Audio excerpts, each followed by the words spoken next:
Without question, this single book has had a greater influence on the lives, accomplishments, and fortunes of more individuals than any other work of its kind. All over the free world, there are literally thousands of successful men in all lines of work who are where they are today because they once picked up and bought a copy of Think and Grow Rich, and they'll be quick to tell you so. I first discovered this remarkable book in the fall of 1949. It was of enormous help to me. It helped me decide once and for all how I was to accomplish my goal. It unified my thinking and gave me a straight, clear road to the point I had decided to reach. One of my closest friends found the book several years ago and stayed home for 3 days reading and digesting its material, and he then went on to reach the top in his industry. I've sat in richly paneled, carpeted executive offices and listened to world-famous business leaders, some of them old enough to be my father, tell me that everything worked out fine after they had read Think and Grow Rich. Now, what's the secret of this amazing book? Why has this book, out of all the thousands of self-help books, remained the one towering giant? I think to understand this, you have to know Napoleon Hill as I do. He certainly was not the first man to be appalled at the poverty and seemingly endless struggle and lack of direction he saw about him as a boy and as a young man, nor was he the first to write on the subject. But he possessed two unique, highly developed abilities seldom found in one man. The first was in the manner in which he approached his subject. Napoleon Hill went after the answers to achievement in the same way a scientist seeks to open to the light of reason a secret of nature. He went after the solution to accomplishment in the same way Thomas Edison discovered the solution to the electric light, relentlessly, indefatigably, implacably, until the truth, which had been there all the time, was revealed to him. His second important ability was the knack or skill of writing about his findings in such a way that it was instantly understood intellectually, but what is perhaps even more important for this particular subject, understood emotionally as well. When the last page of Think and Grow Rich was read, the hand which put the book down on the table was a different hand.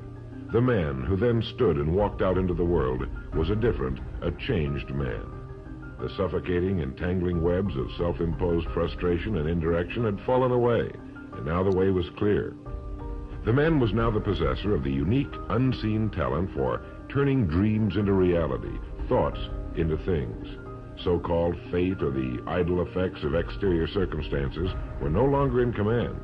He who had been a passenger was now, suddenly, the captain. To begin, we have to understand the simple truth, the principle or philosophy which lies as the supporting structure of this work. Unless whatever it is you build is based on truth, you will end with the entire structure fallen and scattered about you like the armor of Homer's ancient warriors. It simply cannot stand. It cannot withstand the test of time. The reason Think and Grow Rich has withstood the test of time is because it rests on the broad, clean foundation upon which may also be found every accomplishment of man. The clear, unchallengeable fact that everything begins with an idea. A philosophy based on the fact that riches of every kind begin with the state of mind, that one may start with nothing but thoughts, ideas, and organized plans. Thoughts are things, incredibly powerful things, when mixed with definiteness of purpose, persistence, and a burning desire for their translation into material objects or riches, riches being whatever it is you happen to want. Wise men have been saying this for centuries, and just recently Charles A. Cerami wrote, "The truth is that the human mind is as real an organism as any muscle in the body, but far greater in potential power, and like muscle fiber, it can be strengthened to lead on to unimagined conquests." So this, then, is the truth on which Think and Grow Rich is based. If you know what you want, and if you want it strongly enough to muster the kind of persistence that simply cannot be stopped, you will most certainly achieve it. By controlling your mind, you can control your destiny here on Earth.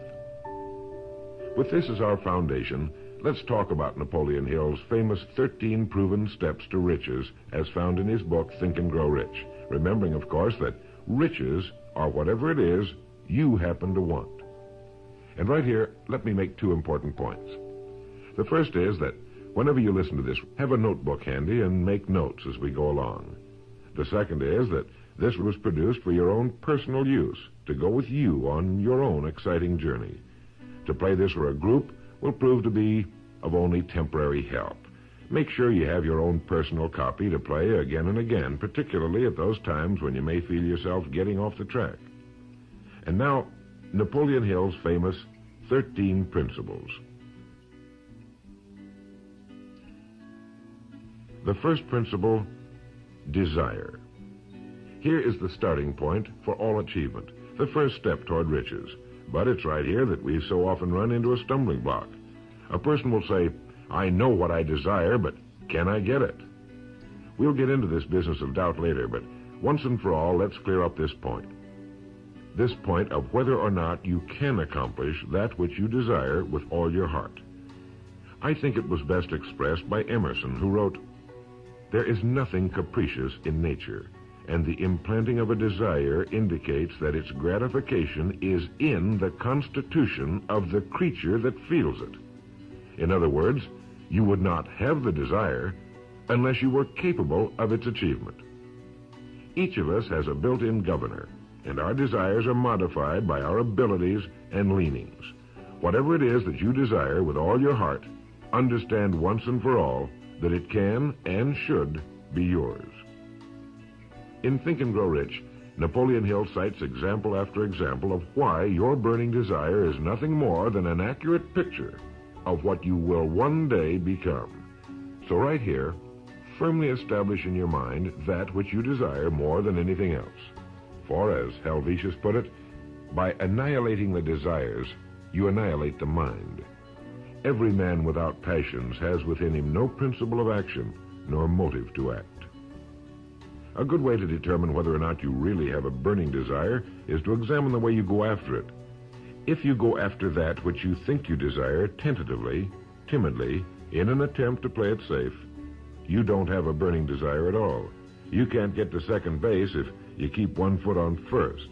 But if you're willing to burn your bridges behind you and say once and for all, this is it, this is what I will do, and I will never retreat, I'll never go back, then you have the sort of desire that can only end in success.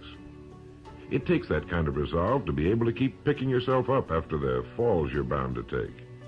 The only people who don't make mistakes are those who never try anything. The timid feeders in the lagoon who never venture into the broad, deep sea beyond. While these principles will work for anything you may want, a more harmonious home life, a more successful career, for our example, let's say your desire happens to be more money, to better care for your family and provide for your future years, to get your share of the prosperity that lies ahead. Napoleon Hill gives us 6 definite, practical steps to follow. 1. Fix in your mind the exact amount of money you desire. It is not sufficient merely to say, I want plenty of money. Be definite as to the amount. There's a psychological reason for definiteness, which will be described in a subsequent principle. Number 2, determine exactly what you intend to give in return for the money you desire. There's no such reality as something for nothing. 3, establish a definite date when you intend to possess the money you desire. And 4, create a definite plan for carrying out your desire and begin at once, whether you're ready or not, to put this plan into action. 5, write out a clear, concise statement of the amount of money you intend to acquire, name the time limit for its acquisition, state what you intend to give in return for the money, and describe clearly the plan through which you intend to accumulate it. 6, read your written statement aloud twice daily, once just before retiring at night and once after arising in the morning. As you read, see and feel and believe yourself already in possession of the money, or whatever your goal happens to be. It's important that you follow these instructions to the letter. Play this part over until you have it down to your satisfaction, for this is by far the most important of the 13 principles, and this chapter of the book ends with these words. Through some strange and powerful principle of mental chemistry, which she has never divulged, nature wraps up in the impulse of strong desire that something which recognizes no such word as impossible and accepts no such reality as failure. The second principle is faith.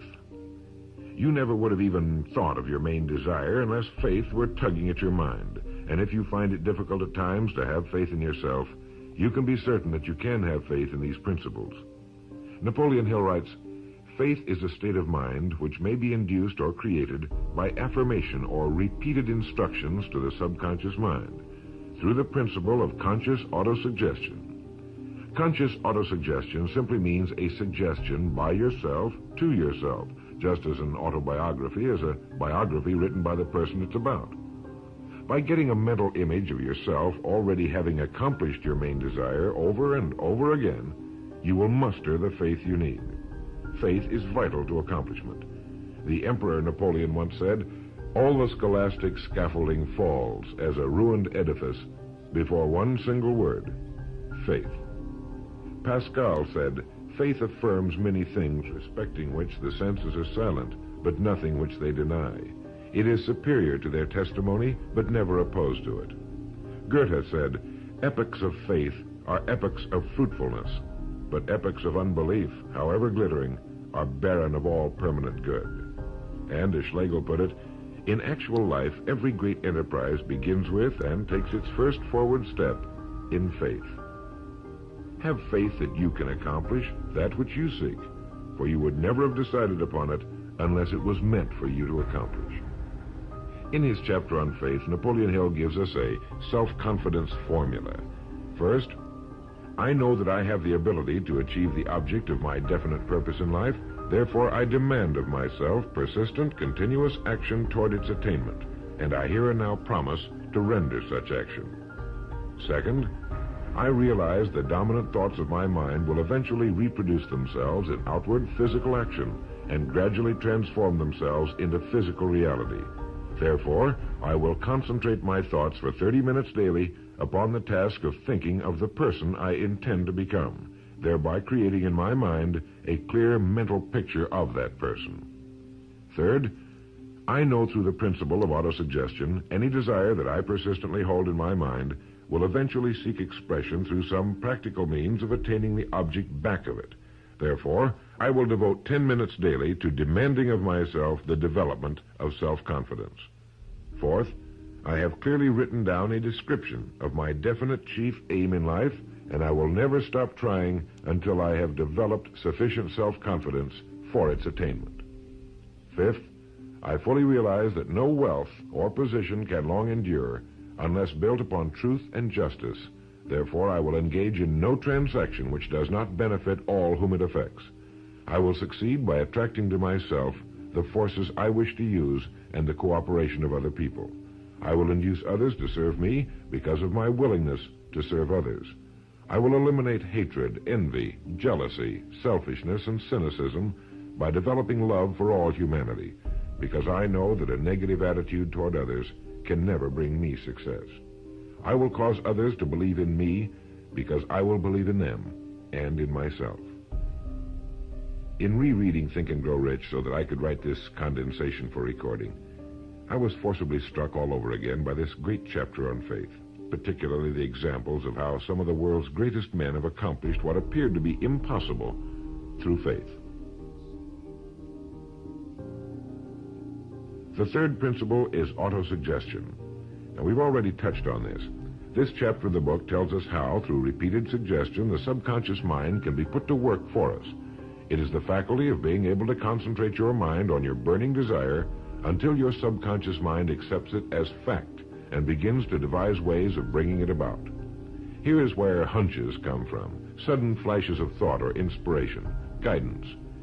The instructions given in connection with the 6 steps in the second chapter will now be summarized and blended with the principles covered by Napoleon Hill's chapter on autosuggestion. First, go into some quiet spot, perhaps in bed at night, close your eyes and repeat aloud, so you may hear your own words, the written statement of the amount of money you intend to accumulate, or a careful reaffirmation of whatever your goal happens to be, the time limit for its accumulation, and a description of the service or merchandise you intend to give in return for the money.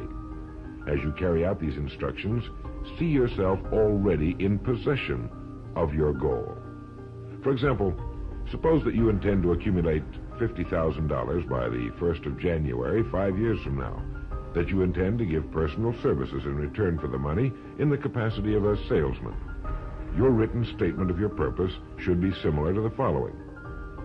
By the first day of January, 19, whatever it happens to be, I will have in my possession $50,000, which will come to me in various amounts from time to time during the interim. In return for this money, I will give the most efficient service of which I am capable, rendering the fullest possible quantity and the best possible quality of service in the capacity of salesman of, and here describe the product or service you intend to sell or whatever it is you do for a living. It goes on. I believe that I will have this money in my possession. My faith is so strong that I can now see this money before my eyes. I can touch it with my hands. It is now awaiting transfer to me at the time and in the proportion that I deliver the service I intend to render in return for it. I am awaiting a plan by which to accumulate this money, and I will follow that plan when it is received. Second, repeat this program night and morning until you can see in your imagination the money you intend to accumulate. Third, place a written copy of your statement where you can see it night and morning and read it just before retiring and upon arising until it's been memorized. As you carry out these instructions, you are applying the principle of autosuggestion. The fourth principle is specialized knowledge. It is here that I think Napoleon Hill makes a very important point. Knowledge is power only to the extent that it is organized into a definite plan of action and directed to a definite end.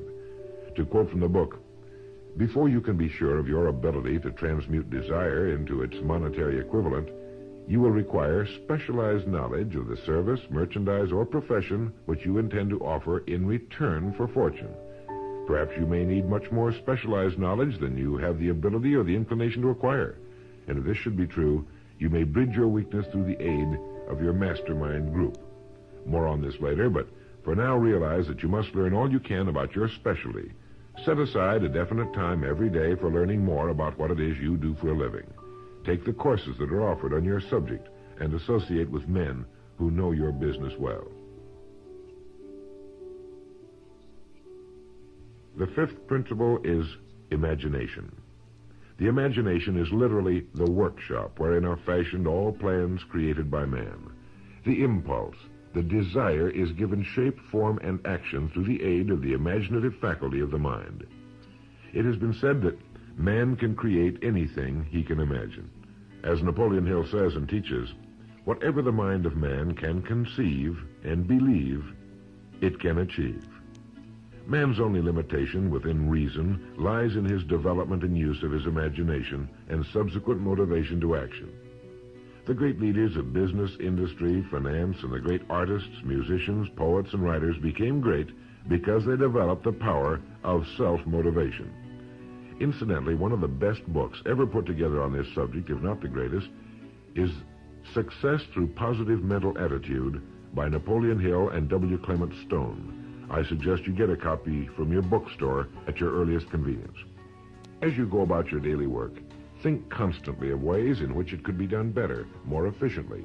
Think of the changes that are inevitable. Can they be made now? And if you feel limited, remember the words of the late Frank Lloyd Wright. He said, "The human race built most nobly when limitations were greatest, and therefore when most was required of imagination in order to build it all." Limitations seem to have always been the best friends of architecture.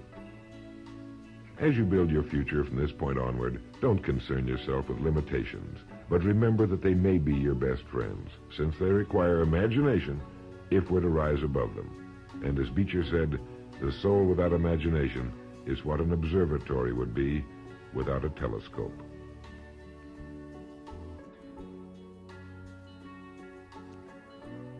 The sixth principle is organized planning. You have decided on your desire, your goal. Now let's organize the plan for its accomplishment, right on schedule. Let me quote again from Think and Grow Rich. You have learned that everything man creates or acquires begins in the form of desire. The desire is taken on the first lap of its journey from the abstract to the concrete in the workshop of the imagination, where plans for its transition are created and organized. Earlier, you were instructed to take 6 definite practical steps as your first move in translating the desire for whatever you want into its physical equivalent. One of these steps is the formation of a definite practical plan or plans through which this transformation may be made. 1. Ally yourself with one or more persons, a group of as many people as you may need for the creation and carrying out of your plan or plans for the accumulation of the money you've established as your goal. Making use of the mastermind principle. This is important. 2. Before forming your mastermind alliance, decide what advantages and benefits you may offer the individual members of your group in return for their cooperation. No one will work indefinitely without some form of compensation, although this may not always be in the form of money. 3. Arrange to meet with the members of your mastermind group at least twice a week, and more often if possible, until you have jointly perfected the necessary plan or plans for the accomplishment of your goal. 4. Maintain perfect harmony between yourself and every member of your mastermind group. Keep in mind these facts. First, you're engaged in an undertaking of major importance to you. To be sure of success, you must have plans which are faultless. Second, you must have the advantage of the experience, education, native ability, and imagination of other minds. This is in harmony with the methods followed by every person who has risen above the average. Work at this until you have a well-executed, formal plan for reaching your objective. In this way, you're never confused or wondering what you should do next. Every morning you know exactly what you're going to do and why. It is in this chapter of Think and Grow Rich that Napoleon Hill gives us his 11 qualities of leadership. 1. Unwavering courage. 2. Self-control. 3.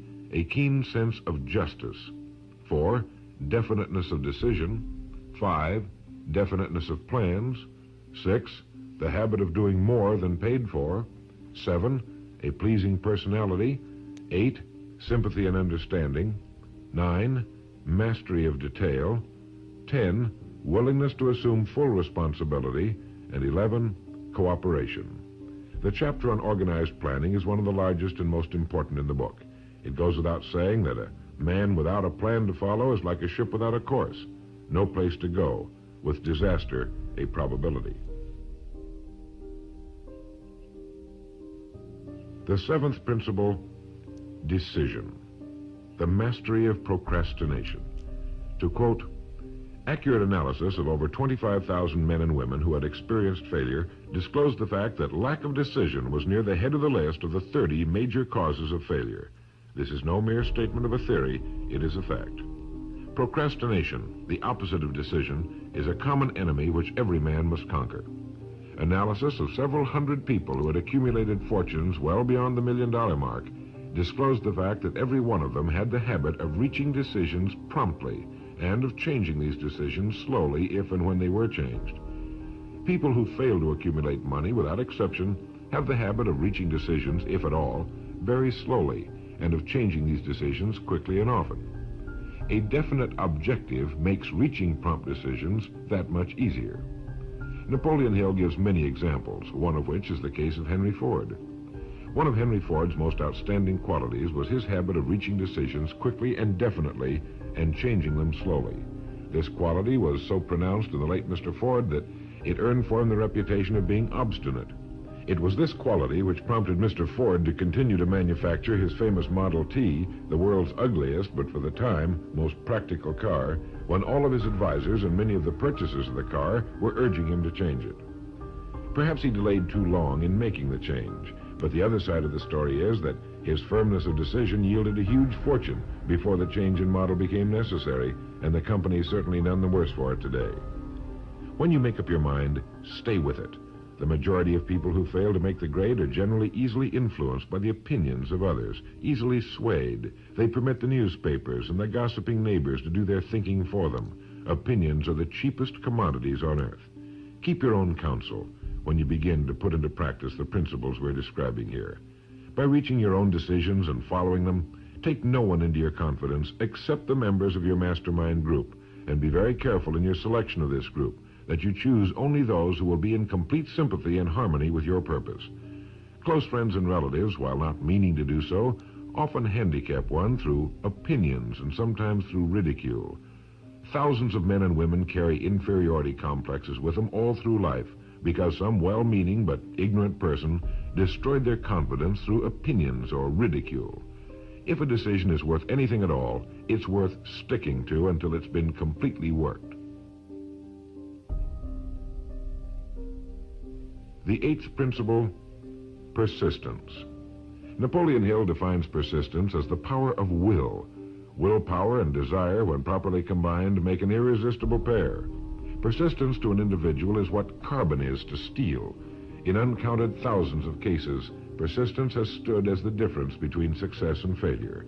It is this quality more than any other that keeps the majority from great accomplishment.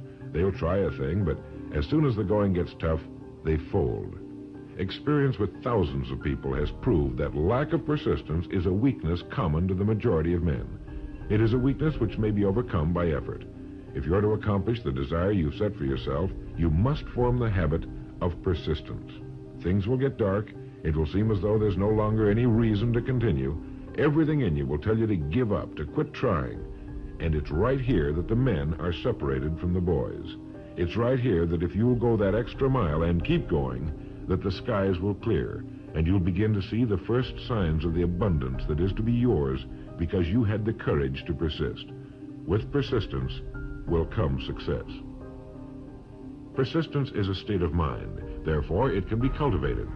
Like all states of mind, persistence is based upon definite causes, among them these. 1, definiteness of purpose, knowing what you want. 2, desire. 3, self-reliance. 4, definiteness of plans. 5, accurate knowledge, knowing that your plan is sound. 6, cooperation. Sympathy, understanding, and harmonious cooperation with others tend to develop persistence. 7, willpower. 8, habit. Persistence is the direct result of habit. The ninth principle, power of the mastermind. It is in this section that Napoleon Hill describes the importance of forming a group of individuals sympathetic to your desire. They may be individuals with similar plans. A mastermind group can be made up of 2 or more individuals. No 2 minds ever come together without thereby creating a third invisible, intangible force, which may be likened to a third mind. You may have noticed many times that by discussing something with another individual, you suddenly get good ideas as a result of this association. Ideas you would not have gotten without this association. The same thing happens to the other person. A lot of good ideas have been born in individual minds as a result of having met in committee. Associating with your mastermind group is not meant as a means of letting others do your thinking for you. Far from it. It is to stimulate your own thinking through the association with other minds. No one knows everything. The more sympathetic minds you get together, and by sympathetic I mean working for a common purpose, the more related information is going to be available, and great ideas are a combination of related information. So pick the member or members of your mastermind group with care. Make sure they're people you respect and who are hard-working and conscientious. You'll have a lot of fun, and you'll all reach your goals just that much sooner. The 10th principle could be called enthusiasm. That is, the enthusiasm that comes from the channeling of all bodily drives into positive, worthwhile outlets. The 11th principle has to do with the subconscious mind. The subconscious mind consists of a field of consciousness in which every impulse of thought that reaches the objective mind through any of the 5 senses is classified and recorded, and from which thoughts may be recalled or withdrawn as letters may be taken from a filing cabinet. It receives and files sense impressions or thoughts, regardless of their nature. You may voluntarily plant in your subconscious mind any plan, thought, or purpose which you desire to translate into its physical or monetary equivalent. The subconscious acts first on the dominating desires which have been mixed with emotional feeling, such as faith. Your subconscious mind works night and day. Through a method of procedure unknown to man, the subconscious mind draws upon the forces of infinite intelligence for the power with which it voluntarily transmutes one's desires into their physical equivalent, making use always of the most practical media by which this end may be accomplished. You cannot entirely control your subconscious mind, but you can voluntarily hand over to it any plan, desire, or purpose which you wish transformed into concrete form. No one knows very much about what we call the subconscious or unconscious mind. We do know that it is incalculably powerful and can solve our problems if we go about using it the right way. And the best way is to hold in your conscious mind as often as possible a clear picture of yourself already having accomplished your goal. You know what you want, define it clearly, and then project it on the motion picture screen of your mind. Hold it. See yourself doing the things and having the things you'll have when your objective will have been reached. Do this as often as possible as you go about your daily work, and particularly at night, just before you go to sleep, and the first thing upon arising. As you do this, your subconscious will begin to lead you in the most logical ways toward your objective. Don't fight it. Follow your sudden hunches, the ideas that come into your mind, knowing that it's your subconscious trying to get through to your conscious mind. If you'll keep at this, you'll be amazed and delighted by the wonderful ideas that just seem to come from nowhere. In the next principle, we'll talk some more about this sixth sense that seems to control the lives of the great men and women. But it comes from a systematic triggering of the subconscious mind. The lives of the great men and women, which seem miraculous to the average person, are nothing more than the fulfillment of their burning desires through the power of their subconscious minds. Time means nothing to your subconscious. A man could work steadily at his job for 40 years and not accomplish as much as is possible in 3 or 4 years through the proper working of this principle. Your subconscious mind cannot remain idle. If you fail to plant desires in your subconscious mind, it will feed upon the thoughts which reach it as a result of your neglect. Remember that you're living daily in the midst of all manner of thought impulses which are reaching your subconscious mind without your knowledge. Some of these impulses are negative, some are positive. You are now engaged in trying to help shut off the flow of negative impulses and to aid in voluntarily influencing your subconscious mind through positive impulses of desire. When you achieve this, you will possess the key which unlocks the door to your subconscious mind. Bulwer wrote, "The man who succeeds above his fellows is the one who, early in life, clearly discerns his object, and toward that object habitually directs his powers. Even genius itself is but fine observation strengthened by fixity of purpose. Every man who observes vigilantly and resolves steadfastly grows unconsciously into genius." The key word there is unconsciously. Know what you want. Decide once and for all that it will be yours. Remain steadfast on course, propelled by faith, and your subconscious or unconscious mind will do the rest. The 12th principle, as outlined in Think and Grow Rich by Napoleon Hill, has to do with the brain. If you had access to all the wealth in the world and took a penny, you would be doing exactly what you very probably have been doing in the use of your brain. Nothing in the world is more pitiful than the misunderstanding by the average person of the power of his brain and the minds to which it is connected, the conscious and the subconscious. You own in your brain the most marvelous, miraculous, inconceivably powerful force the world has ever known. Take, for example, the fact that the number of lines which connect the brain cells with one another equal the figure 1 followed by 15 million ciphers. It has been determined that there are from 10 to 14 billion cells in the average human cerebral cortex. It is inconceivable that such a network of intricate machinery should be in existence for the sole purpose of carrying on the physical functions incidental to growth and maintenance of the physical body. This is the mechanism that has given us the supersonic airplane, our deep rocket probes into outer space, the sciences, the arts, all that we know and use today and will use tomorrow, have hatched from this small gray mass each of us carries around. Can you doubt, even for a moment, that it can bring you and yours everything you want here on Earth? Of course it can. If you will recognize your power as an individual and stop acting like those who have never even thought about it. Give it the job you've decided to accomplish and watch it handle it. The 13th and final principle is called the sixth sense. The sixth sense can be described as the sense through which infinite intelligence may and will communicate voluntarily without any effort from or demands by the individual. This principle is the apex of the philosophy. It can be assimilated, understood, and applied only by first mastering the other 12 principles. The sixth sense is that portion of the subconscious mind which has been referred to as the creative imagination. It has also been referred to as the receiving set, through which ideas, plans, and thoughts flash into the mind. The flashes are sometimes called hunches or inspirations.